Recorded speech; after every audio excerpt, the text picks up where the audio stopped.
Hello, writers and writing community people. I'm here to talk to you about creating an anthology. My name is Cass Kim. We're going to go ahead and get started. So, topics to be covered today. Who is Cass Kim? That's me. I can't wait.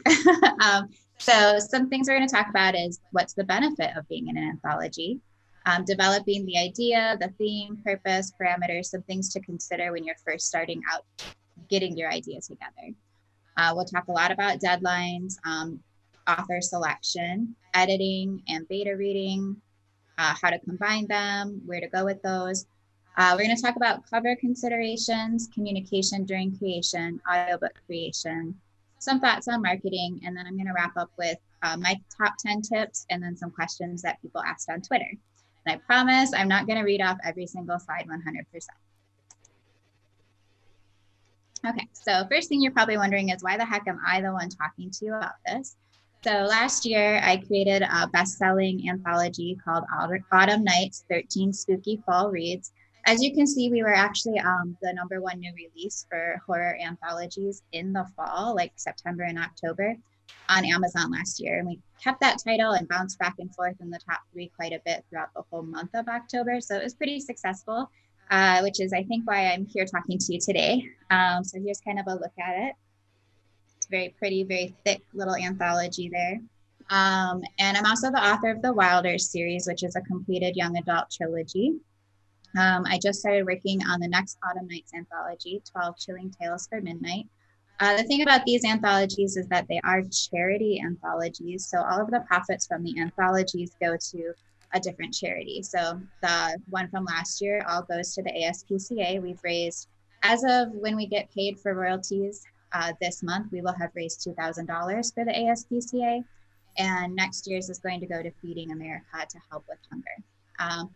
Also, I guess I'm a pretty okay human most of the time. I hope.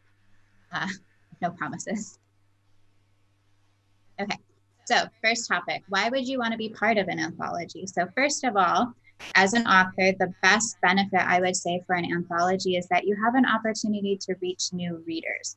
The idea is that the other author's readers are going to read your story, and if they like it, they might look up some of your other books, and vice versa. It gives you a good opportunity to broaden genres. So in the 2019 anthology, we had a romance writer, actually. I don't know if you know Mandy Lawson, but she writes these really sweet, cute romance novels.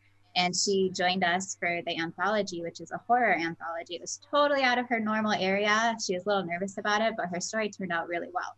So it's a good chance to not just test the waters of a different genre that you might be interested in, but also to see how you write it and how it gets received by the beta readers and the readers who review the anthology. Kind of like a way to dip your toe into the water without all of the work and effort of a full novel. Another thing that's nice about being part of an anthology is it's a short amount of work, maybe, depending on your role, to get more books on your anthology or your author page. When you publish through Amazon, you have this opportunity to create an author page. So then when people look at your books, they have this option to look at, anything else by you, a little bit of a bio for you if they click on your name or your little picture.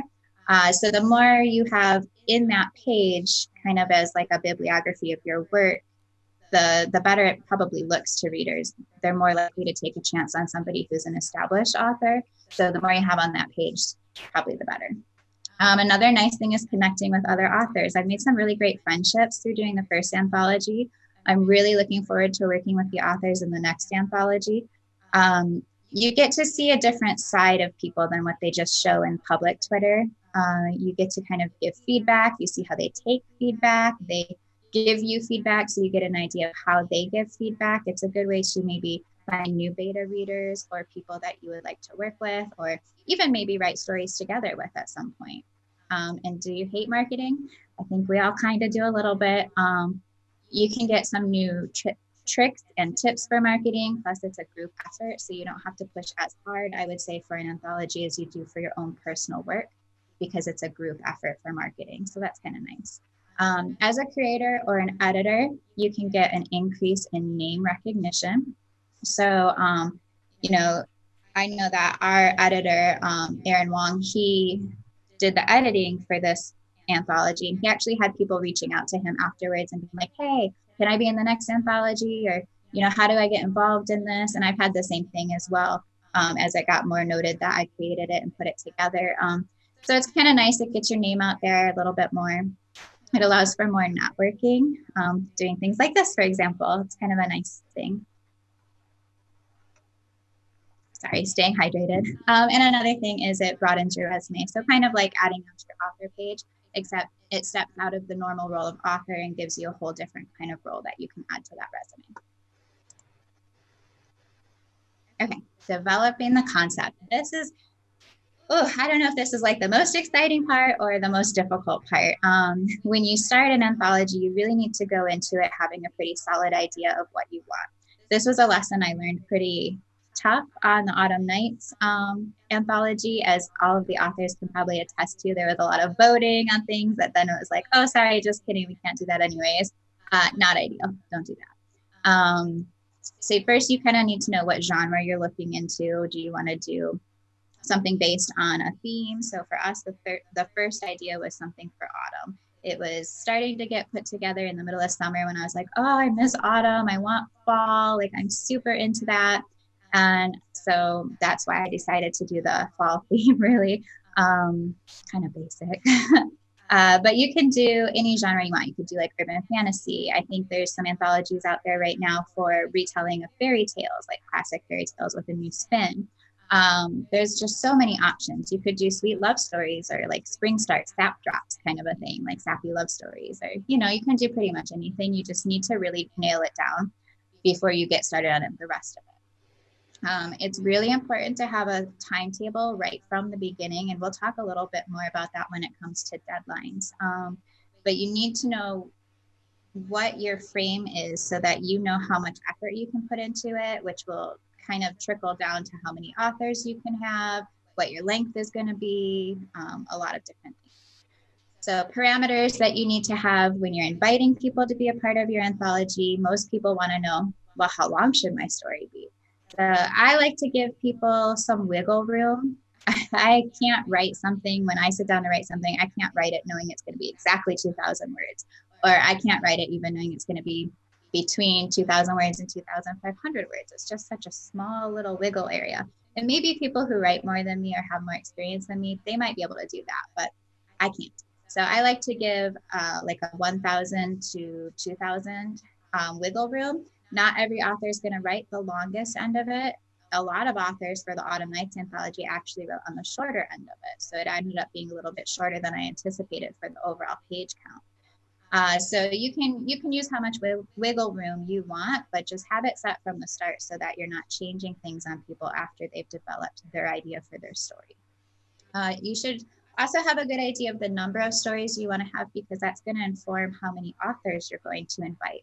Whether you want to do one story per author, or if you want to look at having, some authors do multiple stories, or each author do 2 stories, or however you want to look at it, you need to know going in the number of stories that you want to have so you can plan accordingly. You have to also decide, are you going to be doing young adult stories, or children's stories? That's going to make a big difference, as well as people are developing their themes and their concepts within your theme and concept. So it's really important to have that information up front. Theme or cohesive elements. So when we first started the Autumn Nights anthology series, we were just saying, let's have it be fall. Let's do kind of spooky, because people are really in that mood when fall starts coming. The days are getting shorter, the nights are longer, it's getting cooler, people are excited for Halloween. So we decided to make it kind of spooky. And I think actually, I wish I could take credit for this idea, but I think actually Kim, K.A. Miltimore, she did come up with the idea for, why don't we all put like a black hat or something into each story, which is what we did. So we have a black cat with a torn right ear in each and every story. Different authors worked it in different ways. I think it was like a stuffed animal in one of them. It was a bad kind of character, like mischievous in one of them, good character in a lot of them. But it was in each and every story, which was kind of a nice way to make it a cohesive story, in addition to having the parameters that were set. In the 2021, it's going to be a Great Horned Owl. So you can choose then, if you choose to make more anthologies, to have them kind of link up in a certain way, or different things like that. But having the cohesive element, I think, gives the reader a little bit something to kind of look forward to as they're going story to story. Like, oh, I just noticed this. Oh, it's in this one too. Oh, is it going to be in this one? Oh, maybe it's going to be in the next one. Oh my gosh, it's in every story. Like, it gives them like just a little kind of extra special thing as they're reading. You don't have to do that though, just an idea. But I think it is nice to have a cohesive element to it. And then timelines are really, really important. I think you should, personally, I think you should give timelines right across the board. First draft, beta returns, last draft, and that sort of stuff. I think it's good to have timelines as well for marketing endeavors, but we can talk more about that later on. Okay, I'm gonna drink some more. And I promise this is water. It's only 9 a.m. here. Okay, so deadlines. It's really important to have them preset so that going in, the authors know, like, okay, I have to make sure that the first draft is done by this time. I have to make sure that I've done all the beta reading or anything else assigned to me by this specific time. And to give it ahead of time with enough time for them to plan. Of course, things always happen in the real world, in your everyday life, that you can't predict, but like right now, for instance, but you have to be able to give them time to plan as much as possible. None of us are, most of us, I guess I should say, are not just writers. Most of us in the writing community on Twitter or in the self-publishing community, we have jobs, we have kids, we have, other family commitments. Maybe we have our own projects that we're working on. At the time, I know, I think Matt had just published his second novel, like just as we were really starting to grind down on the stuff for Autumn Nights. So he's like trying to do the marketing at the same time and all of this different stuff. Aaron is still drafting while he was editing. He was drafting one of his novels. I should have been working on Consequences, but I wasn't because I was doing all kinds of anthology stuff I did not anticipate doing. More on that later. But just know, like, people need to be able to plan. So you need to give them some information ahead of time if they're going to be part of it from the beginning. If you're just asking people to send in stories to submit them and you're going to put them into an anthology, that's a whole different situation and an entirely different deal. In which case, hey, deadline for submission. And then if you're going to have, editing requests, deadline for final draft. And I think it's important to be pretty firm on the deadlines, specifically because you want to be fair to all of the authors. And if you're really firm for one person, or, one person, you don't know what they're doing in their own time. So maybe one person put aside things or missed out on things that they wanted to do to make that deadline. And then you let somebody else go past the deadline. That's not very fair to all of the other authors. And also, the longer you go not meeting your deadlines, everything else just gets pushed back, and it's that much harder to get released on time. You're more likely to have errors that could have been fixed. There's a lot of things to consider. So be firm on the deadlines. I really think that's going to be a favor to yourself in the long run. This year, I've decided I'm not going to remind people as much. If you don't get your story in, I'm not going to chase you around. I'm not going to text you. I'm not going to email you. I might give you, a couple warnings, but I'm not going to be every day like, hey, did you do this? Oh, hey, don't forget this. Oh, hey, do you need some help so that we can get this done on time? So just be planning how much chasing you're going to do, because no matter what, when it's a group project, there's always going to be some people who have things pop up or have things happen or forget about things. So you're going to have to do some chasing one way or another. Just decide up front how much you're going to do. That way, your expectations can be clear and you can communicate them, and then you can stick to them. And you have to take care of yourself as well. You can't let yourself get burned out taking care of other people. You have to find that balance. And I think it's really important with deadlines to set them so much earlier than you think you're going to need to. With Autumn Nights, we had a really, really long time to write that first draft. And then it was like, boom, boom, boom, boom, boom. Hey, where's your final draft? Oh, hey, we're publishing. Oh, hey, shoot, you have like 1 day to do your audio review. Like, it was not as organized as I would have liked it to have been. So this year it's going to be a lot earlier with all of the deadlines, a little bit more space for the secondary deadlines. I was really so focused on the first draft getting in that I didn't think about the other deadlines that would happen. So plan for multiple deadlines. You're going to do yourself a favor if you do that.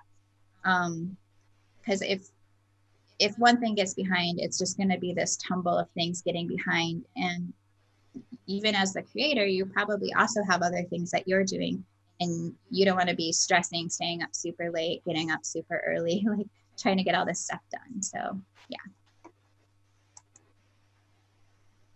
Okay, so selecting authors. My way is not the only way. Let's just put that out there right now. You can select authors however you want to. I'm not here to tell you what to do. This is just things that I personally consider when I'm looking at authors for the Autumn Nights anthology. And people have asked how to become a part of it. So these are some things that I'm looking for when I'm looking at selecting authors, and some things that I think might be beneficial to look at for other people selecting authors as well.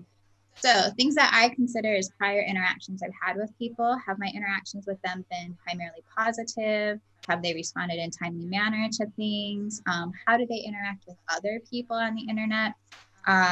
You know, as much as you don't want to think that your interactions necessarily affect the reception of a book, they do. They really do. And I think we've seen that a lot recently. But since for me, these anthologies are charity anthologies, it's important to me that I choose people who are going to represent that really well. I don't want, the ASPCA one day to be like, can you please not advertise that you're helping us out with this book because so-and-so said this and we don't agree with it, or and I don't really think that a big organization like that would notice. But the fact is, I would hate for something like that to happen, or for somebody to look at a charity that I'm trying to support in a different way because of the way that I'm acting or the way that one of the other authors is acting. So just remember that, like, the way people interact and what they express on the internet, it does have an effect, or it is reflected a little bit on any projects that they complete. So that's something that I really look at. Previous publishing experience. So with the first Autumn Nights, we actually had quite a few first-time publishing people. So just some people that, like, this was their first time really publishing, not necessarily, of course, their first time writing, but their first time getting something out there in the world for strangers to read, which is massively exciting. It's super cool. And so some of those were like Nicholas Graham. I think it might have been Tara's first time as well. SM Rose, it was their first time. I think Dixon had some short stories out before this. I'm really excited for her full novel to come out soon. And I believe Amanda Stockton, this was her first one. Martin Shannon, it was actually his first one, even though he had stuff just ready to publish as soon as this year rolled around. So anyways, this was a pretty big group. It was 14 people, I believe. And I would say the majority of us had previously published, but not by much. It wasn't a big majority. I do think that that might have changed the dynamic of the situation a little bit. And I think that it resulted in a little bit extra work for me and maybe for Erin. Not in a bad way necessarily, just in a way that I hadn't anticipated when making the selection. So when you're looking at previous publishing experience, it's kind of nice as well, because you can look at their writing skill level. You can have an idea of what their voice is like if you're looking at kind of a certain type of voice for your cohesive elements within your stories. Just having previous publishing experience, they understand better how KDP works, how Amazon publishing works, what you can and cannot do, a little bit more about marketing maybe. So just something to think about. So quality of writing, that's kind of a big factor. The overall quality of the piece, it's a cohesive whole. So you want to have a general polished look to it. You want writing that's going to be active and engaging, just like what we want when we read, right? And what we all hope that our writing ends up like. The nice thing is that when you're creating the anthology, you have a little bit more opportunity to shape some of the writing, which can be good and bad. If you don't agree with the feedback you're getting as an author, it can, you feel like maybe they're trying to change your voice, or this is not something you think that you want to change in your story, but they want you to change it. That could be a problematic situation. But it's something too that if you're submitting to an anthology, you have to expect that there's certain things that the people creating the anthology are going to be looking for. So quality of writing, we all have different things that we like when we read. We all have different things that we look for when we write and beta read. Just kind of keep that in mind, I guess, that we all have different styles, and different style does not necessarily mean worse quality. So that's another thing. General social media vibes. So I kind of talked about how like your social media presence really talks a lot about like your marketing, I guess, in some ways. So just be aware, like, are they somebody who's really positive, somebody who's really negative, somebody who has a lot of engagement, somebody who's never engaged? And I don't think it's wrong to have a mix. You know, you can be as controversial or not as you want. And I personally don't want to have a lot of controversy revolved around what I'm working on. And that's okay. But if you're okay with controversy, then you don't have to worry about that. Or maybe you want something that's controversial. Maybe you're trying to write something that's a little more out there, a little bit more risque, and you like that controversial vibe. So looking at somebody's social media vibe can tell you a lot about how they might fit in with the project based on what your idea of the project is. And typical genre. So like I said, it's kind of nice to be able to broaden genres, but at the same time, if you have like a really specific, you know, very tiny thing that you want, it's so specific, you probably don't want to branch out of that genre too much when you're looking for authors. But it's also nice to kind of give that opportunity. Some people would really surprise you, I think. And I think they surprise themselves sometimes too, which is a nice thing to be a part of. Other considerations to think about. Okay, so here's some stuff that I learned that I did not know. When you are publishing on Amazon, there's a limit to how many authors you can add to a book. So you can add 10, I believe, authors. For an anthology, you can add that right there in KDP. But that also has to include your editor if you have an editor or anybody else that needs credit. You can add to the ebook version through emailing the help desk at KDP. You cannot add to the paperback version. You can put them on the cover. So as you see, we have all of the authors here on the cover. However, if you click on the paperback version in the website, there's only 10 of us that are able to be involved in the project as far as the website is concerned. So that's something to think about if you're wanting to have, 13 or 14 stories like this anthology has. Think about maybe having some of the authors submit more than one story, which is what I'm doing for the 12 Tales for Midnight, is I'm keeping it at 10. I'm topping it at 10 because the other thing to consider is every single time that it changes, like if it goes from pre-sale to real sale, if you add the paperback, if you add the audiobook, if something else changes, maybe, I don't know, you change the description or something. You, as the person who's managing that aspect of things, you are going to have to be the one who emails KDP help desk every single time, gives them the list. You have to tell them who's already on there. You have to tell them who needs to be added. You have to make sure you spell every single name right every single time. Copy and paste is your best friend for that. But just keep that in mind. So if you're going to do an anthology, just know you can only add 10 authors and that's it. And then everything else is just lots of extra work. Submitting versus creating. So I talked a little bit about that before when I was talking about deadlines. When I do the anthologies, I do it in a creating situation where I give parameters, theme, that kind of idea. And I say, let's all have our first draft done by this time. So everybody's a part of the anthology before the anthology is even a real thing. They're part of the concept of the anthology right from the start. If you're going to have people just submit stories, then it's a whole different story. Oh gosh. Okay.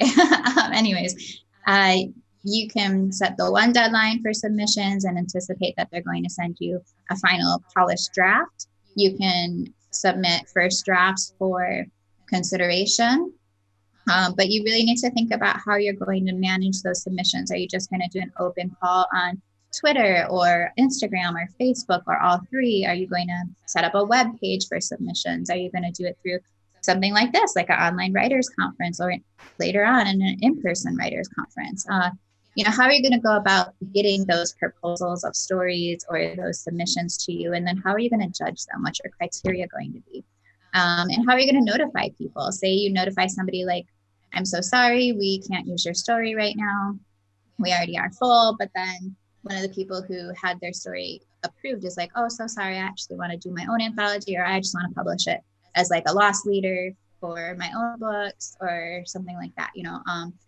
How are you going to handle those kind of situations? Are you going to have extra people who are runner-ups? How are you going to inform them? How long of a search period are you going to allow? There's a lot to consider. And when I did the Autumn Nights anthology, the first one, I actually just put out a call on Twitter like, hey, I have this idea. Who would they be interested in this? And I originally did it back in, oh no, like maybe June or May, shortly after I published Wilders. And Wilders was published in May of 2019. That was the first thing I ever really sat down and wrote and published. And I had no idea what the heck I was doing. But I was like, all these other people are like doing the same thing. It's so cool. Like I just joined Twitter with the writing community. I was like, this is so cool. I want to be part of a project. Like how nifty. And so I like had put some ideas out on Twitter and like nobody responded. It was like crickets. I was like, oh gosh, this is never going to work. And so I waited a little bit, got some more friends on Twitter, interacted with people, engaged with other people, kind of started to get reviews for Wilders, got a little bit better known from other people reading Wilders and talking about it. And then I put the idea out there again. And I think timing is everything in so many ways, because I think I was starting to yearn for fall and I think other people were too. So I put out the idea of like, oh, I'm feeling like I just really want to do this fall anthology. I think it's going to be a great thing to do. Who wants to join me? And it was just this open call, no parameters, no deadlines, nothing. And the response at that point was overwhelming. I had to tell so many people like, oh, I'm so sorry, we're full now. Thank you so much. I think I tagged a couple people in that post because I was learning a little bit about how to use Twitter better for engagement. And like, other people were adding people into the little group chat I was starting as people were saying that they were interested. And then like all of a sudden I went from having like hoping 2 people would want to do it with me to like, oh my gosh, we have to stop. We can't add anybody else to this group chat. Do not add anybody. Only I can add people. Like I have to have some kind of control here. I have to make some choices. And I had to tell a lot of people like, I'm so sorry, maybe next time. Thank you so much. I had a lot of people saying, I have a pre-made story that I'd like to submit. But for me, I didn't want pre-made stories. I don't know why. That's just who I am.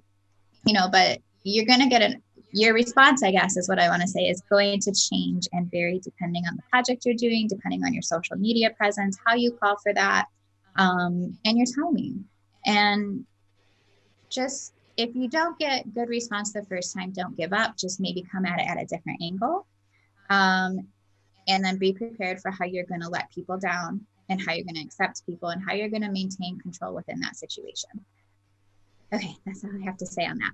And then paid or unpaid. So anybody who works on the charity anthologies with me, I'm sorry to tell you, but they work unpaid. It's completely for free that they do all of this work. And I really, really appreciate them. I really appreciate their stories. I appreciate getting to spend the time with them virtually, getting this all prepared.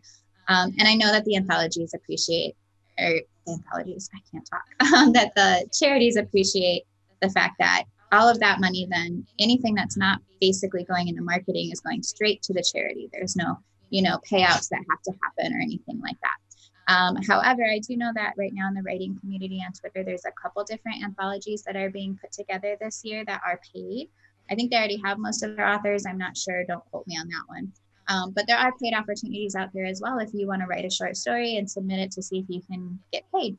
I've noticed it's usually $25 to $75. You might be able to find something more than that depending on the situation. But I think that's probably reasonable to expect under $100 if you do want to get paid for a short story. So you're still getting all the other advantages as well as being paid, though. You're getting the advantage of having other readers read your story because they like somebody else that published in that anthology. You're getting the extra marketing, the extra publicity and exposure. So, even though you're like, you might be thinking like, oh, $25, oh, that's not much. And it isn't much, but at the same time, it's $25 that you wouldn't have otherwise. And you're probably going to write anyhow. Let's be real. We all love to write. So something to think about. It might be a quick way to make some dinner money. Okay.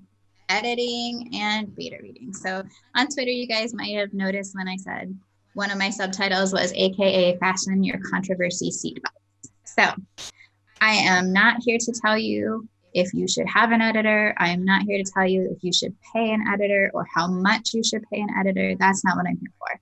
I do want to talk about the way that this works for my anthologies and some thoughts on that though. So beta reading, I think that is the best thing that you can do for any writing, period, across the board. Use beta reading, and use beta reading from people who are not your best friends, but use people who you can also trust to give you positive feedback. What I did with the Autumn Nights anthology and what I'm planning on doing again is I assigned beta readers to different authors. So like I might have said, oh, Mandy, your story is going to be beta read by Tara, Dixon, and Matt. And then I might say, and you're going to read for Jacob, Edison, and Martin, right? So everybody had to beta read, I think, at least 3 stories, because, 14 stories, that's a lot. And you want to have more than one beta reader. Ideally, you want to have 3 or 4, so that minimum, I would say, depending on how much feedback you personally can integrate.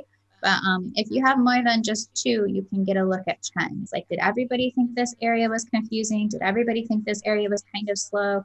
Did the majority of people not care for this sentence? Like, you can bounce the feedback around in your head a little bit better and get a better idea for the overall trend. Because if you have 2 beta readers and one likes something and one hates something, and it's the same gosh darn something, what are you supposed to do with that feedback, right? But if you have more than that, then you can kind of get an idea of the trends, and you can get a better, I guess, overall feel for what's working and what's not working in your story. I personally prefer assigning the beta readers for my anthologies, because then you can make sure it's an even number that everybody's supposed to be beta reading. If people want to beta read more, I also, we open that up. So some people, like I think Jacob Frost beta read almost every story, maybe. I did beta read all but 2 stories. But I did that so that I could put the anthology together in a specific order. But I think it's important to mix up who's beta reading for who. Like, you don't want to have like a revenge beta read. And I would like to think that people wouldn't do that, but let's be honest, sometimes in a moment we might take something really personal, even though we know it's not personal, even though we know as creators, as writers who are asking for feedback, that we need that feedback and it's going to make us better in the long run. But you might have that gut reaction where it's like, oh my gosh, what a jerk. Why would they say that? Oh, let's see what they did. I'm going to tell them too. They don't know everything, And I'm not saying that that's going to happen, but you don't want it to happen. And you want to do everything you can to prevent that kind of thing from happening, because you all have to work as a team, not just up to publishing, but after publishing for marketing. And I would hate for the experience to be something that ruins friendships on Twitter or, community that you've built yourself. So I think it's nice to mix it up and have it assigned. Also, then you avoid like people who really enjoy each other and interact all the time. You avoid them necessarily beta reading for each other, where it might just be like, oh, I love this. Oh, this is great. This is super good, with no real constructive feedback that's going to help make the story better. And a word on beta reading, I think if all your beta readers are telling you is that it's great, it's perfect, it's wonderful, you need new beta readers. Because you have a beta reader and you have multiple beta readers, so you know what's broken and what needs to be fixed, or what's just not quite where it could be and how to make it better. I know when I send my stuff to Erin to be beta read and it comes back just riddled with comments, there is definitely this part of me that's like, oh, I like that sentence. Oh, I thought this was so good. Why are there so many comments?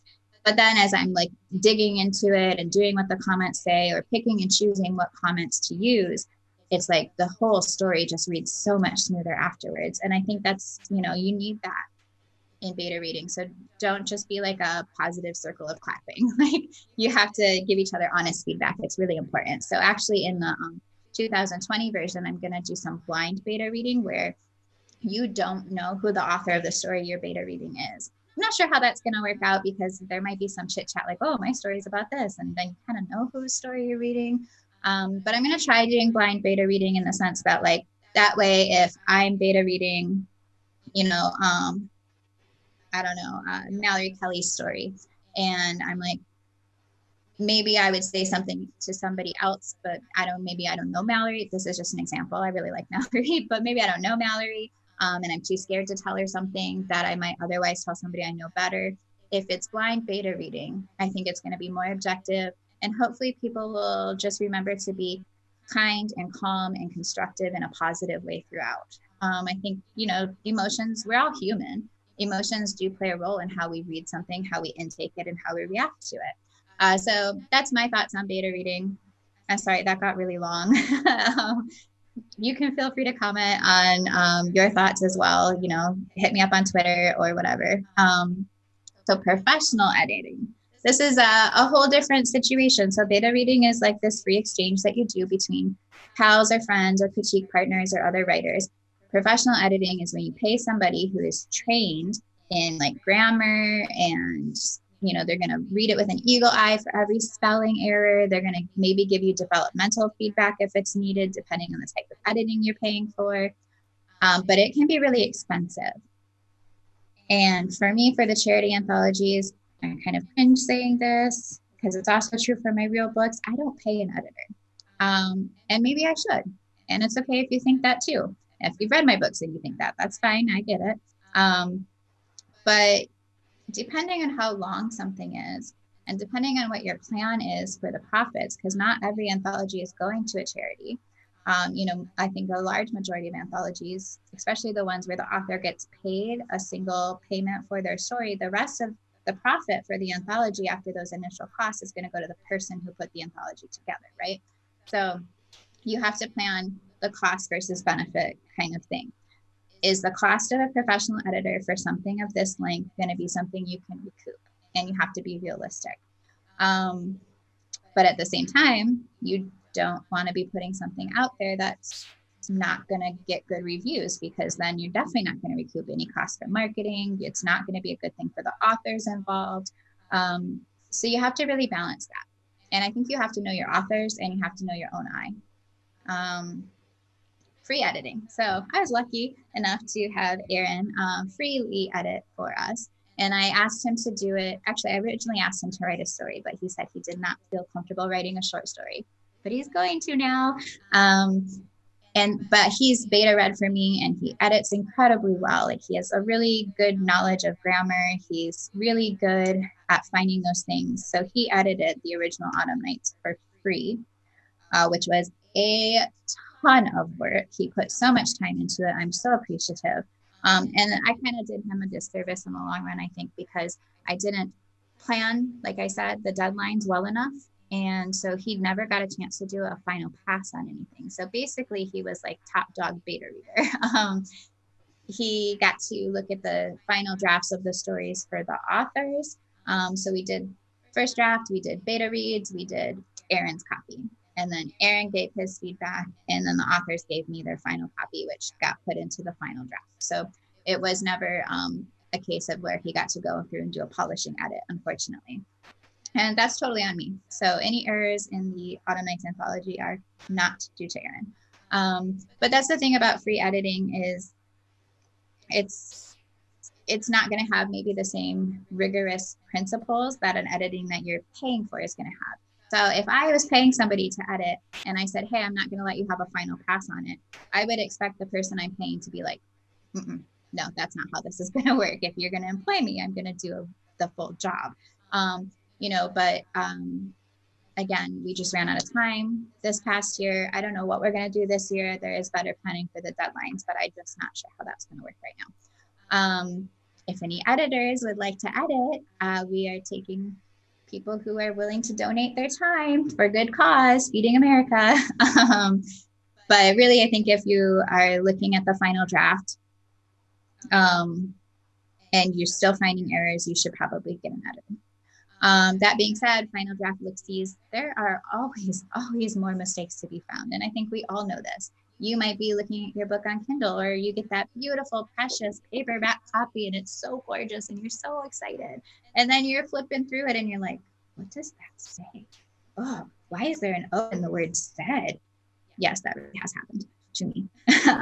And you're just like appalled, because this is your baby that you worked so hard on, and you put it out into the world, and you missed that.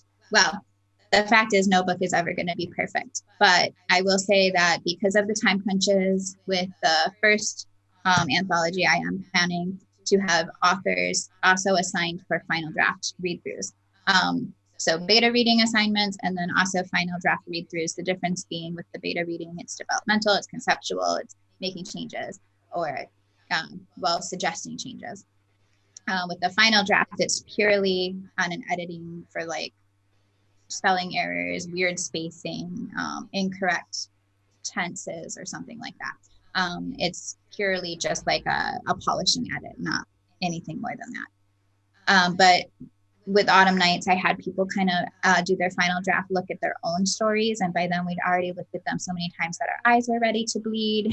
And I don't think we were as thorough as we probably would have been in a different situation. So those are my thoughts on beta reading and editing and looking at the final draft. Is you've got this whole conglomeration of people that's working on this same project. Use them. Use them. That's my thought. Okay. Cover considerations. I would say covers are important no matter what. They're definitely a huge marketing tool. But for me, like, and many of you who maybe have made your own covers, you might realize that it's really hard to get the paperback cover to look really beautiful on Kindle Create, just because it's got this like plain back to it. It's just like a plain background. And then the words are hard to size if you don't know how to actually do that stuff. And it's it's just not ideal. I don't think that many of us independent authors sell as many paperbacks as we do ebooks or Kindle Unlimited reads. That's been my personal experience. That's been the experience of most of the people I've spoken to privately about sales. So that's why I put these stats up here for Autumn Nights. So as of January, which is 5 months after the initial sales started, we were at 597 total sales. That does not include Kindle Unlimited reads, which were very large as well. But of the 597 sales, even with 99-cent sales right on Halloween and stuff, 221 sales were paperbacks. That's like a pretty big percentage, I think, for independent publishing. So luckily, we had Edison T. Crux, who is just such a nice human, such a good person, great heart. He does a lot of photoshopping and stuff. And so he made this cover for us. And as you can see, it's got this like really nice wraparound look to it. It's got a really cohesive look. And that, I think, is a product that we could be really proud of putting out there. When people order a paperback for some of my books that were not as nice in paperback covers, that's going to get better. I'm getting a professional cover done. But for my personal books, and people order a paperback, there's a little tiny part of me that kind of cringes, like, oh gosh, that cover is just it's not going to look as nice as I wish it did. And that's on me for just trying to publish with zero overhead costs. But for the anthologies, I think because it's a bigger book, because it's got a theme to it, and because it's going to be reaching people that, aren't just Kindle readers, I think that it's worth it to put the money or the time or get somebody who can do a really beautiful wraparound paperback cover. Something else to consider is the text formatting. So on the Kindle, you can revise and change things as much as you need to. On paperback, you get a one shot only. You can republish it in a different way, but you have to completely pull it off of shelves, and you can't change the cover. There's like a lot of rules if you're going to redo a paperback. It's not easy. It's very frustrating. So get your paperback right from day one. That's definitely something that you should focus on. If you put it out there and you don't like it in the long run, you're kind of out of luck. So in a lot of ways. So we also had it formatted in a really beautiful way on the inside. Thank you to Martin Shannon, who used Vellum to do the formatting. I believe Nicole Sarcano is going to do the 2020 version. I think Vellum is a really cool program. I don't have it. I'm pretty sure it's for Macs or Apple stuff. So I can't use it because I don't have that kind of computer. So it's really nice to know people who can, because it really does a beautiful job. So if you look inside this first page here, you can see that there's like this cat and this really nice formatting. And then what we did, since I told you before, we had that like cat theme in every single story. So each story starts with a different cat symbol. And then, those time breaks in stories where like you know, things shift where if it was a longer story, like a book, you might make it a chapter break. But since it's a short story, you don't really have chapters going on. Then we did this little tiny leaping cat because, you know, you're leaping forward in time. Kind of silly, but cute. I like it. And then we also had a different cat for, I believe, the end and for the little author pages. Oh, just the author pages. So then we had this cute little stretching cat for the author pages. And what we did when we formatted it is we do have like a table of contents at the front, and we have a little author page following each story. So it's not at the end where it's like, oh, a whole bunch of pages about authors, because when you're reading a story and you really like the story, you probably want to know who wrote it right then and there so that you can look up more of their work.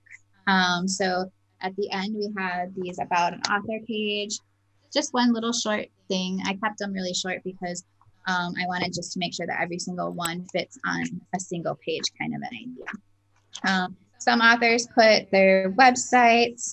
Some authors just put their other books that they did, their Twitter handles, maybe to contact them on Twitter. I let the authors kind of pick how much they wanted to put in that author page, but I think it's nice to format it like that because it's a clear delineation between stories, and then also it kind of reiterates like, oh, this story was by this person. And so that's if you're flipping through the paperback and you're like, oh, I really like this page, and maybe you're a monster and you fold the page over. Just kidding, I fold my pages all the time. But maybe you fold the page over and then you can just flip like, oh, this was by so and so. Oh, they also wrote this. I'm going to check that out. Tap, tap, tap, type, type, type. You know, if it's a paper or if it's a Kindle, you know, they would have to bookmark it or look it up that way. I never do that kind of stuff on my Kindle because I'm super not computer smart, even for Kindles. So what I also did is on the website, I had each title with each author listed below the like back matter information with a little blurb about what the story was about. So maybe they read the stories, they read it through, and then the next day they're like, man, I really like that story about like the scarecrow and the maze, the corn maze. I wonder who that was by. I don't remember the name of the story. Well, then they can go on the site for Autumn Nights and they can scroll down and see like, oh, so-and-so's was set in a corn maze. That's the author I must have liked, kind of a thing. So that's what I would consider important for formatting as far as text goes, is you want to make it easy to correlate the author with the story for when people like a story and then want to look up that author. And you want to make sure that your paperback looks really nice. Because I don't know why, but this anthology sold a lot of paperbacks. I also recommend preparing all the covers from day one. Does it translate well into the audiobook square cover? Because ACX is very, very particular about audiobook covers. They have a certain amount of pixels it has to have. It has to have a certain quality for the image. They're really much, much pickier than KDP is for ebook covers. So just be aware of that. So for example, like the Autumn Nights covers that you see right now, they can't really be cut into a square with all of the information on it, right? But it can only be a square for ACX. So what I did with the 12 Chilling Tales for Midnight is I saved the picture before I added any text to it so that I could then change it into a square and make it work. Thank God for Edison. Like that boy, that man, sorry, Edison, that man is so good at being patient and working things through. He managed to make this work for an audiobook cover even before we knew that we were going to make an audiobook. So he made this whole cover before we decided to do the audiobook option. And then I was like, oh, hey, can you make it fit these requirements too? And he did. But that's not always the case. Depending on the stock photos that you're using and the way that it's formatted, you might not always be able to translate it that way. So just be aware of that. When you're starting out, you should probably plan for all of the covers you're going to do from the beginning. Okay.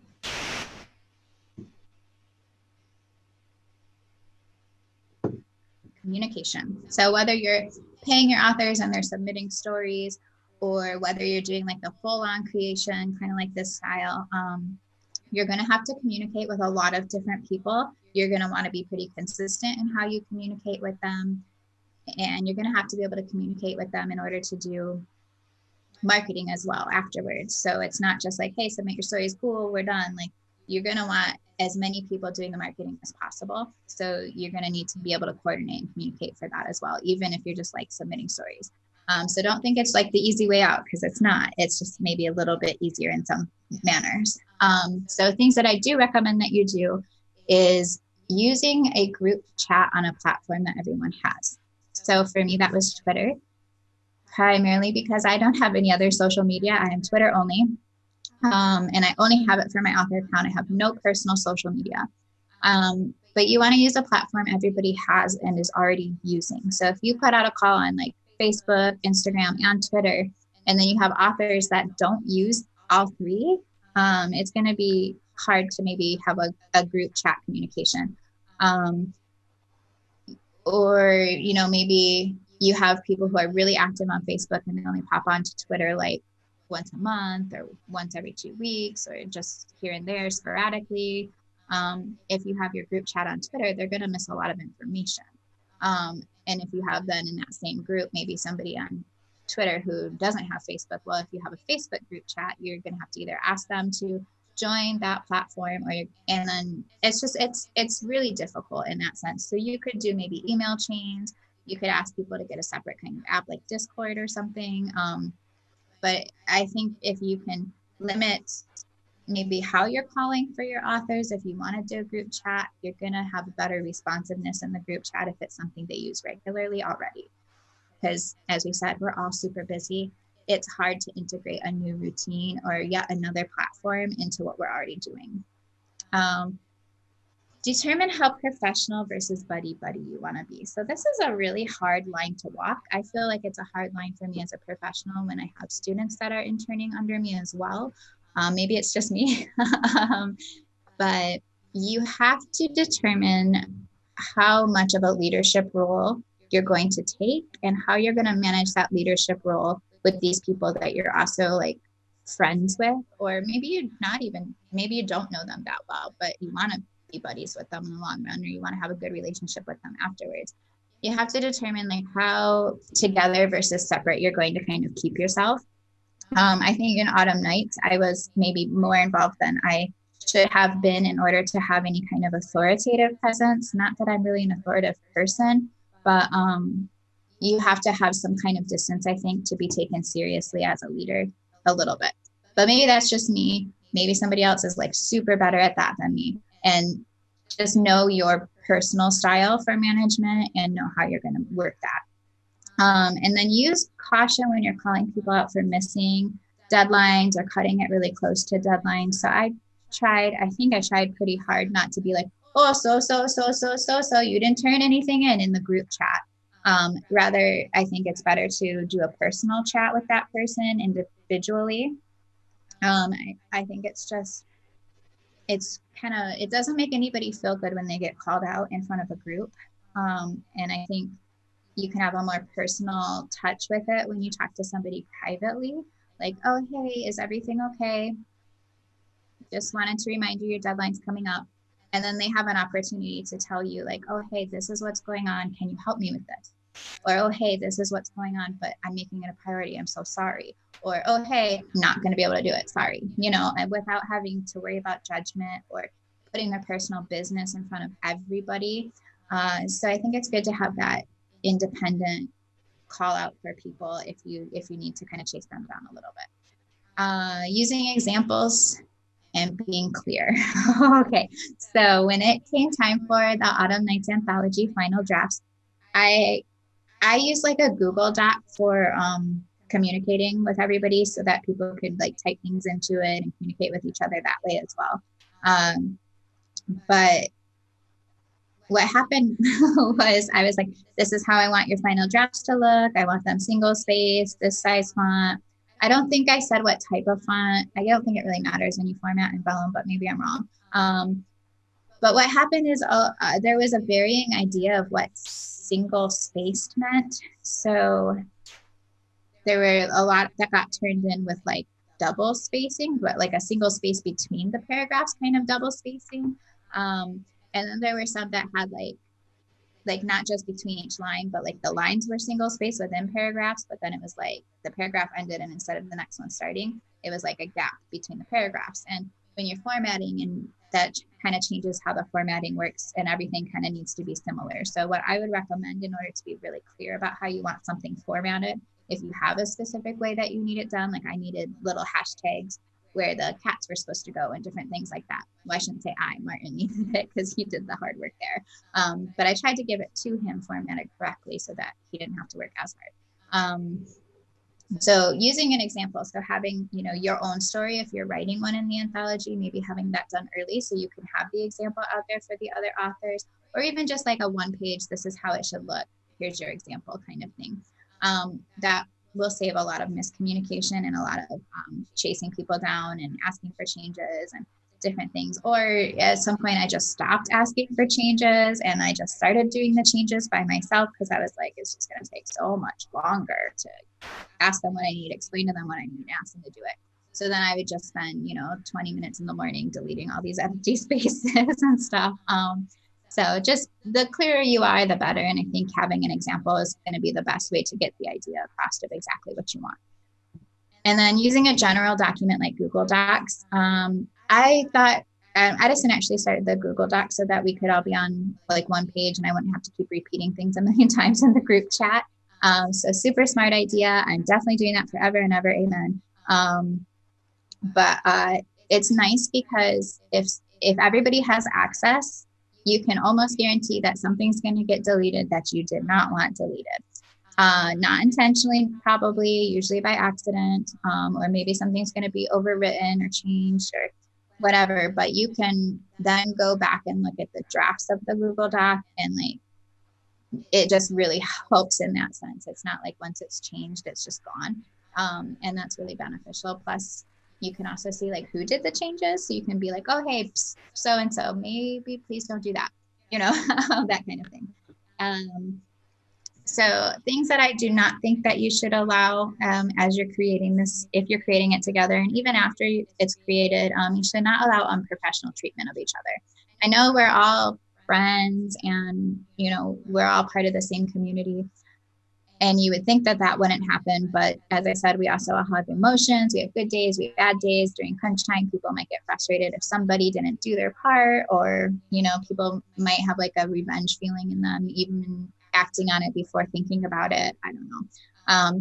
But I think it's really important if you see something like that happening within the group that you kind of address it and make it clear that we are a team and there are certain levels of how we treat each other that a team needs to be treated as. Like I said, hopefully that won't happen, but in a large group where things are shuffling and balls are getting dropped and not everybody's catching them, like you have to expect that there's going to be moments of frustration where maybe some people will vent in a way that is not conducive to a group atmosphere. And I think as a leader or as the creator, it's your job to squash that as fast as you can. And it's definitely your job not to be that person as much as possible. Again, we're all human. I'm not saying I'm perfect, but these are things that I'm going to try to keep working on and do better and better each time. So I think it's really important too in the group chat to not vent frustrations a lot. So toward the end of the Autumn Nights Anthology, some of the authors were like, oh my gosh, this is taking up so much of my time. Like this is, oh my gosh, and it kind of became like this grump fest. And that wasn't really the intention of the group chat. And it definitely like frustrated me because I was like, you're putting a lot of time into this. Oh my gosh, I have no personal time, and so I think just when you're using the group chat, try to keep it positive, or you can have like a group chat for the authors that maybe you as the creator aren't necessarily part of, or have a group chat for chatty chat and then a group chat for business stuff. Because a lot of things too that would happen in the group chat is it would get like super, super a lot of messages. And so something that I might have said about creation stuff or check the Google Doc or something like that for updates would get lost in all the chats. So I think it would be good to actually have two separate ones, like a business one and like a cool, we're creators, we're all artists, like we're hanging out and getting to know each other and bouncing ideas kind of a chat. I wouldn't recommend starting the group chat super early in the process. So we started the group chat with the Autumn Nights Anthology, the original one, like right off the bat. As I said, I kind of started this group chat as soon as I put out the call and got all these responses. So then we had this group chat started, and I want to say like June maybe, or maybe July. I don't remember when I started it, to be honest. It might have even been August. But it went on for several months because the book didn't actually publish until October, right? Or the end of September. So by that time, it was like fun, fun, fun. Oh, we're so excited. This is so exciting. We're all getting to know each other, introducing ourselves, talking about story ideas. And it was super fun at first. And everybody was constantly chatting in it. And I was like, oh my gosh, I'm waking up every day to like 100 plus messages. How do people do this? But it was fun. It was exciting. And then it kind of dwindled and dwindled. And then by the time it was time to do a lot of marketing and stuff, I think a lot of people weren't even checking the notifications. So I would say don't let your group chat get stale when you need to use it for marketing. So maybe consider the timing of when you start that. Or if you have two different group chats, that might also change how that works. I'm not sure. I'll let you know because that's what we're going to try this year. Using a total democracy method, I really thought it would work. I really did. You can ask all the poor authors from the first Autumn Nights anthology how many SurveyMonkey surveys I made them take. I made them take so many, and it was so pointless. So before we realized that there's absolutely no way to split royalties in KDP, which is why I think it's either a charity anthology or pay your authors upfront, because you can't put everybody's bank account or everybody's name into KDP and have the royalties just be split 14 ways or split 3 ways or something. I don't think it works like that. I could not find a way for it to work like that. I emailed, they said it doesn't work like that. If you have a magic way, you're way better at computers than me, but I don't believe that's an option. So at first we were like, well, maybe we'll split the first like 2 months of royalties and then give the rest to the ASPCA so that people get kind of paid for all their time and their work. Or maybe we'll, we had votes on the title, which actually worked out well because I like the title a lot. But, it was very democratic the way that I tried to run it. And sometimes that didn't work because we spent all this time voting on things. And then since I didn't know what I was doing, this is the first time I ever tried to do something like this, it ended up being like, oh, hey, just kidding. I have to put my foot down and say, we can't do that. And we're just going to do this because we're not all voting again. So doing a total democracy doesn't really work that well with the creation of something where there's so many moving pieces. There definitely has to be somebody who's in control and who's going to make the final decisions. Especially because I think if you leave it open to vote, then you're going to have people lobbying and people who are upset maybe if things don't go the way they wanted them to. And I think if it's really clear from the beginning what the different things are going to be and what the expectations are, that you're not going to have some of that stuff happening. And do not anticipate that everyone is going to follow through with all of their ideas. Like marketing ideas, for example, doing like cross anthology arcs and reviews and different things like that. There were a lot of really good ideas that were thrown out and that people said that they would take responsibility for because it was their idea and it was on top of all these other things. So we're like, cool, great idea, you do it. And they don't. People don't do a lot of stuff that they want to do. I think we're all like that. We have great ideas, but they just don't pan out, or we don't have the time we thought we had, or we didn't communicate well enough. So just be aware, like there's probably going to be a ton of really great ideas that are thrown out throughout the process that do not get followed up on. And I think, anything that you really truly think that absolutely needs to get done, that you absolutely want done, you have to do it yourself. Maybe I'm a control freak, I don't know, but I'm pretty sure if you want it to be done 100%, you need to be the one who does it. That's the only way you can guarantee it's going to get done. Everything else, you can hope it will get done. And a lot of people do follow through on things, but there's going to be a lot of things that just the ball's going to get dropped on. Okay, audiobook creation. So when you're creating an audiobook, you have a couple of different options on ACX. You can royalty share, or you can pay for production, or they also have the royalty share or lower pay for production option where you royalty share all of the profits, but you also pay a small hourly fee, like a $50 per hour fee or something, whatever you negotiate, to the narrator. So they get like a little bit of upfront money, but they also get royalties for on and on and on. And the reason that exists is because anybody who's doing a royalty share only as a narrator is putting all their time, their effort, their editing of the sound, their reading, all of that stuff for free, right? They're gambling on the fact that your book is going to sell. And if your audiobook doesn't sell, then they just don't get paid, or they get $20 for all that work, right? And if it's something long, like this is long. It's like a 10-hour audiobook or something. That's a lot of work because the finished audio is nowhere near a representation of the amount of work that goes into creating the audiobook. So if your book doesn't sell, they're really taking a gamble and really donating basically a lot of time. I can say that the audiobook for this Autumn Nights anthology, the audiobook did not sell as well as the ebook and the paperbacks, but I think part of that was timing because, like I said, everything was kind of like rush at the end of the day and the end of the time frame. So the audiobook for this one did not come out until I think the week of Halloween. So that's kind of like just the tail end of our real good marketing period. So just plan for extra time for audiobook creation because it used to be a 15 business day turnaround on ACX from when you approve the audio to them doing their audio quality checks. And that's like a 14 or 15 day business day turnaround if nothing needs to be changed, if everything's perfect. And they've actually recently increased that to a 30 business day audio check. So that means it can take, 2 months basically from the time you said, oh, everything sounds good, I approve. Or if you paid for production, you paid your narrator and they said you paid them because they do verify that.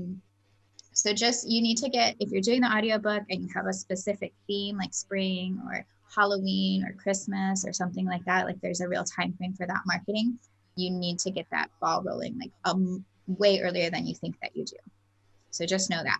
I think the nice thing though about something like this, where it's like a fall thing or like, a Christmas thing or something, is that every year it's going to have a resurgence. So even though maybe our narrator didn't get as much as I would have hoped that he would have gotten in royalty shares the first year, next year I can kick some butt marketing that audiobook and get him some more money. Yeah. So that's the benefit, I guess, of having like a time-based sort of theme.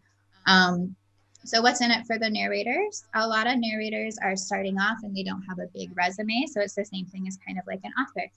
You get to build your resume. If people like a narrator, they'll look for other people or other books by that same narrator. So, maybe they really liked Garrett. Garrett did a great job. Maybe they really like Garrett who narrated this. And then they're like, well, what else did he read? And then they might actually search for the narrator, because when you're listening to an audiobook, a good narrator makes or breaks that audiobook. So sometimes people will actually search for books based on narrator, not based on author. So something to think about. Good for narrators to get their voice out there. It's good for them to get experience and to build up their resume. Also, you're more likely to be able to charge per finished hour and have people, want to pay you to do their audiobook if you have a nice resume.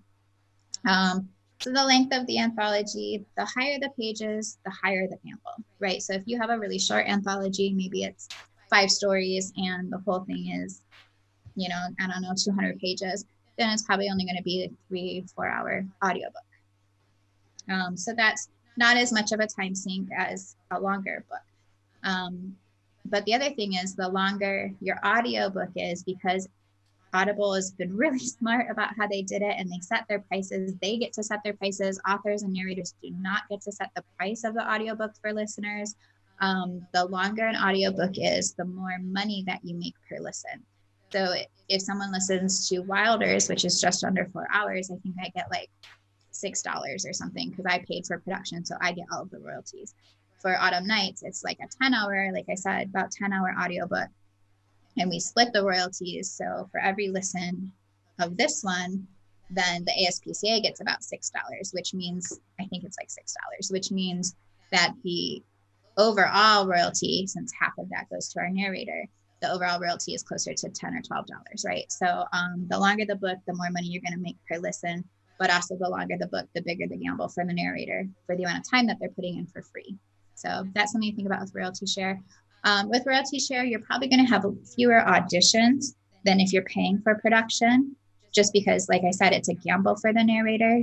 But just remember, less choice does not necessarily mean less talent, but really take your time and listen through all of the auditions, because you'll get a really good feeling for how the narrator is. And I put selections of a couple different authors because you get to pick your audition script that they use to audition. So I put a couple different pieces. Usually I like to use dialogue because it gives you a good idea of how they do characters. But I use different pieces from different authors so I could see how our auditioning narrators were going to do. across the different voices of the different authors as well. Pay for production, you pay an upfront cost, but all of the profits go to you as the creator, or in this case, for my anthologies, to the charity. So let's say I said pay for production, I'm going to pay $150 per finished hour, and the book was, 10 hours or whatever. That's over $1,000 that you're paying for, well over $1,000 that you're paying for this audiobook creation. So you have to make back that money and pay yourself first, unless you're just going to donate that money, before you can actually give any of the royalties to the charity. Or if you're doing it for profit, just remember that that's going to really bite into your initial profits. But it's nice, you get more options. You can actually sometimes get a cast. So one producer who has different narrators that work with them, like a sound producer who works with different narrators. So maybe you could have a whole cast of people. So each story could be read by a different narrator or something cool like that. That's much more of an option for something like pay for production. And you can be a little bit more picky, I feel like, when you're paying for production. I mean, it's up to you how you interact with the people who are working with you and for you on things. But I feel like if somebody's doing a royalty share, I feel less likely to ask for corrections, because I know that they're gambling on my writing and my marketing. Whereas if I'm paying them up front, I know that they're getting paid no matter what. And I'll be picky, because I want it to sound how I want it to sound, and I'm paying for it to sound how I want it to sound, if that makes any sense. So something to think about. And then royalty share versus royalty share pay for production. If you're doing the half, where it's like royalty share but smaller pay for production, you probably get a lot more auditions for a smaller investment up front. So you also are still splitting your royalties forever, though, so don't forget that part. And I think when you do royalty share, there's some kind of agreement where you're not allowed to pull the audiobook for 7 years or something like that. I think it's a 7-year agreement, something like that. So read the fine print before you make any choices. Okay, thoughts on marketing. You can do unpaid marketing, like sending book art copies, or, as soon as it's out, paperback copies to bloggers. You can coordinate social media posts with your authors. You can get early reviews, maybe have each author find somebody who can do an early review for them, somebody who's usually on their launch team or something like that. You could trade ARC reviews with similar books. So if you know of another anthology that's being created around the same time, maybe you guys could make a deal where, like, hey, we'll ARC review, 3 of our authors will review, 3 of your authors will review, kind of a thing. Just be careful about looking like you're exchanging reviews, and make sure you're doing honest reviews. And then harness the power of multiple authors. So this is like the best part for marketing with an anthology, is you have so many different people with so many different avenues and different mailing lists and blogs and fans and family who can buy the book at coordinated time, or everybody buy it on the first day of pre-sales, or wait and buy it the 5th day of pre-sales, or buy it when it drops, like however you want to do it. But if you coordinate it, you're going to go up the sales rankings faster. And if you're coordinated and get up on the sales rankings, then people who are not friends, family, or fans are going to be more likely to give your book a chance as well. Like that orange tag of bestseller, new release helped a ton for the anthology. And then using free days versus 99-cent days. So free days, you don't get any royalties at all for, but people download your book for free, just the ebook, of course. Same for 99 cents, it's just the ebook. So the free days, if you use them, you're going to get a ton of downloads probably, especially if you market the free days well, but your sales rank is not going to go up from those downloads. If you have a high sales rank, like you're doing great, like we were in the top 5 still when Halloween came around. And so I didn't want to use the free days, because then our sales rank would just plummet, right? Because that's, however many free days you do, you get up to 5, you can do them however you want, 1, 2, 3, all 5 all at once. But your sales rank is going to plummet. And so then when you come off the free days, you've lost all the gains you got by like climbing up the sales rank. If you do the 99 cents, then your sales rank is going to keep climbing. So something to think about. I think you'll get better response, and you're more likely to hook new readers with the free days. But depending on where your sales rank is at, it might not be worth that trade-off. And then for paid marketing, you can do the Amazon ones where you can pay per click. I did that with the anthology this past year, and I think it worked really well. We got like hundreds of dollars worth of sales through it. Of course, it also does cost money because you have to bid per click, and every time someone clicks is not always going to be a sale. So you're paying for people to look at your page of your book, and then hopefully they decide to buy it. Same thing for BookBub. I don't think that BookBub does the new release specials for anthologies, which is kind of a bummer. But you can still do the same kind of, pay per 1,000 impressions or pay per click on your ad with BookBub as well. Audiobook Boom is my favorite marketing thing in the whole planet. I love it. I think it's the best. So what it is, Audiobook Boom is a website where if you have an audiobook that's over 2 hours, I believe, you can pay $12 and they will send out your audiobook details to all of these different people who love audiobooks. And then you get a spreadsheet of the people who are interested in your audiobook. And you can look at their Audible reviewer profile, which is part of the spreadsheet. And if you see that they do regularly review books and you like how they review, you can then send them one of your free promo codes. So when you make an audiobook with ACX, you get 100 free promo codes for the US marketplace and up to 100 free promo codes for the UK marketplace. You can't get more codes until you start off with 25 for each, and you can't get more codes till I think 10 of them have been redeemed. So if you can get all your authors to redeem codes first, because authors can redeem the codes for the audiobooks, then you can ask for more codes and you'll have more to give out as well, which is kind of nice. So what you do then is you email the promo code to the people who requested, and you know if they're UK or US. It does tell you that on the spreadsheet. And then for each person who redeems that free audiobook code that costs you nothing as an author or creator or marketer, it only costs you that $12 to be part of Audiobook Boom. You get paid your royalty for that free code. So that's a really great way to get your narrator paid a little bit better, to get more royalties if you did, if you paid for production to maybe make back a lot of that money, because you get paid the normal royalty share for that audio code. So 100% do it. Just do it. Even if not everybody reviews, which I would say probably like 40 to 50% do. Not all of them do. And not all of them use the code. But if you give out 40 codes and 20 of them get redeemed, that's 20 times 6 or whatever your royalty amount is. So it's worth it. Fussy Librarian does really good things for free days.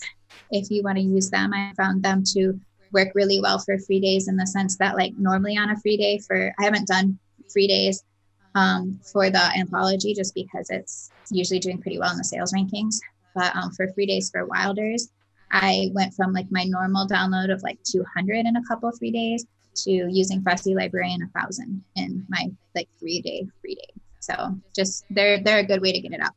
How many people actually read what they download for free is anybody's guess. And then Facebook and Instagram, I don't know that much about doing ads with them, but it's my understanding that it's very similar to doing ads with BookBub. So just be aware, any cost that you incur for that ads is going to have to come out of your royalties for your pocket. But it is a really good way to help get your book noticed. All right, so top 10 tips. So just remember when you're going into creating an anthology that there's going to be a bunch of different perspectives, but you all have the same goal. And I think it's important to respect other people's ideas and perspectives when creating the anthology, but as a leader, it's your job to create that cohesive whole. Early deadlines. I cannot stress enough, early deadlines. Set them earlier than you think you're going to need to. Set them 2, 3, 4, maybe even a whole month earlier. 2, 3, 4 weeks, maybe even a whole month earlier than you think you need to.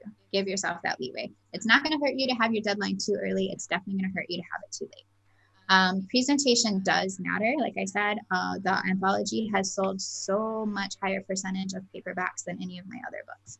So make sure it looks really nice. You don't want people reviewing saying, you need a better cover, or this looked like crap when I got it. You don't want those reviews. You want reviews for oh, it's a beautiful book.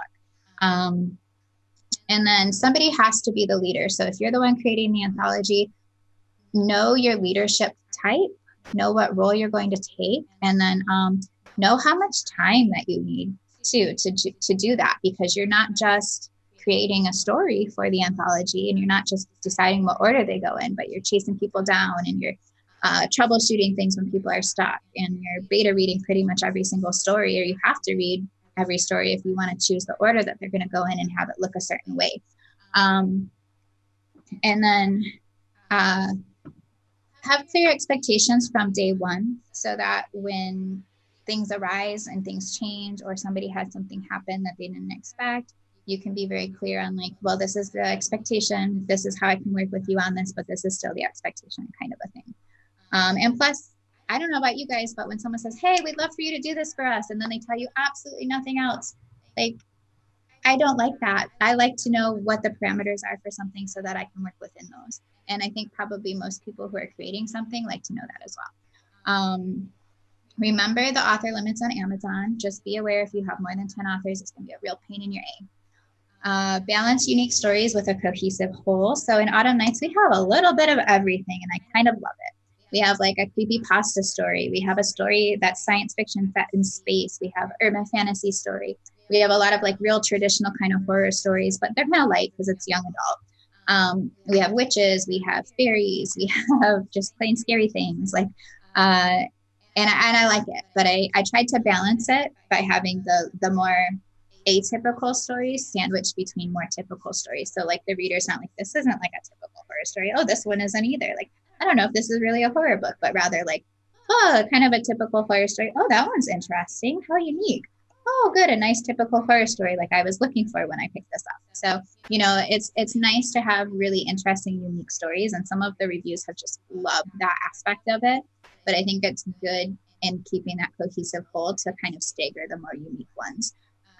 Stay professional. You have to interact with these people after this, hopefully. And also how we present ourselves when we interact with other people says a lot about how they're going to want to treat us in the future, how much they're going to go to bat for you in the future. So, you know, I'm super lucky in the sense that all of these authors who were a part of the Autumn Nights, like they love to retweet things that I do. I try to do the same for them. A lot of them have read and reviewed Wilders, I think because we interacted with each other so much. And so then they're like, well, let's check out her writing, you know? So just remember that even in the private moments within this creation that are not public, it's still your public author persona. So whether you're a different person as an author or your normal self as an author, just try to remember this is still you being an author. And know your own limits, like know the amount of time it's going to take. Making an anthology took so much more time than I thought it would. I literally would be up at like 4:30 in the morning, sometimes getting stuff done before I had to go to work. And then I would be still like trying to do it, you know, be real quick before dinner when I got home from work. It was pretty nuts how much time it took. I did not anticipate that. So just know how much time you have to give as well if you're going to choose to do this. And take that into account when you're doing deadlines. Longer deadlines means you can spread out some of the work for yourself as well.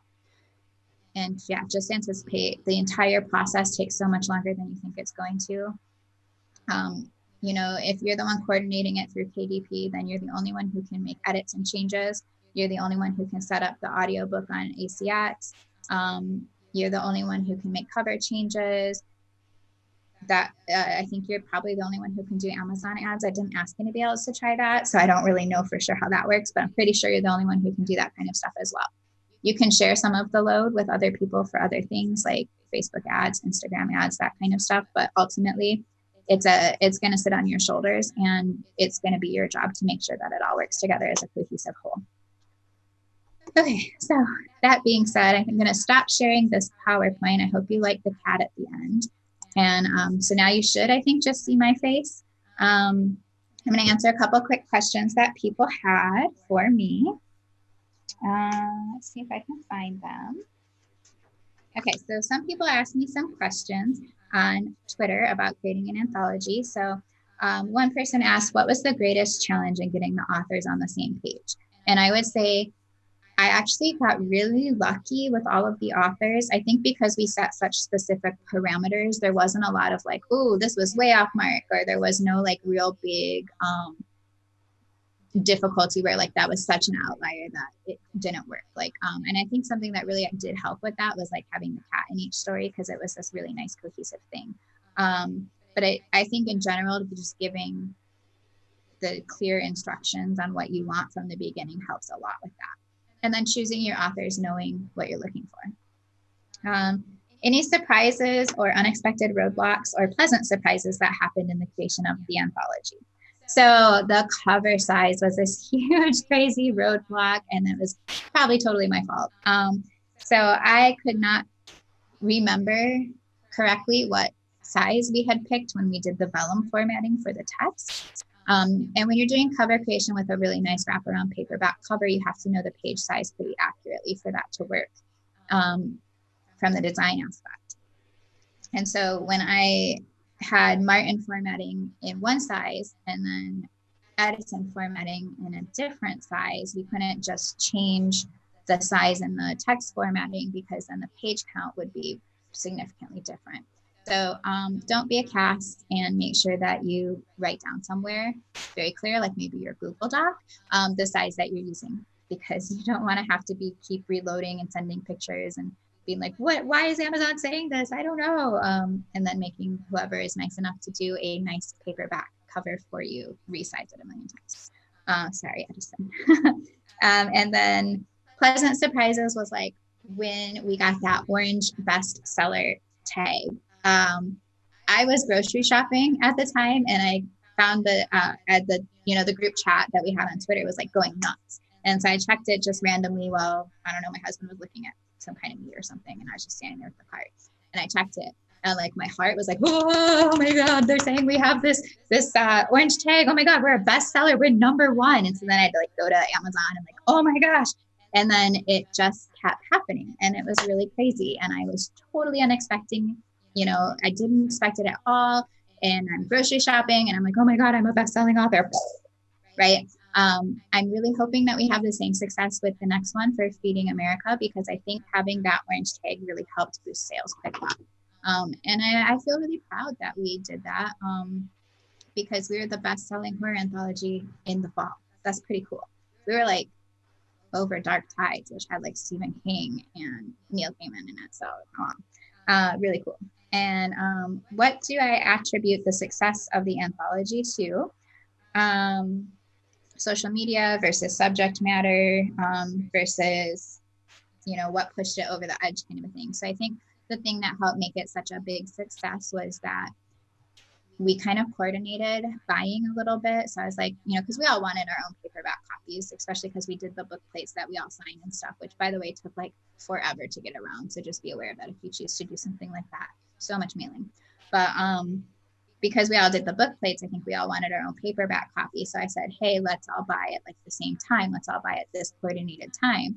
And then when you have that many sales in 1 hour, because, the sales rankings on Amazon are done on an hourly basis, but it takes them a couple hours to catch up, So if you like all buy at 10 a.m., maybe by 2 p.m., you'll be seeing that boost in your sales ranking. I don't know the exact hours or time, but I think that between having a lot of authors with a big social media following like Tara and Matt, and then adding to that, having us coordinating when we're buying, because if we all buy at the same time, or most of us buy at the same time, that's like 10 sales right there in 1 hour, which looks really good for sales ranking.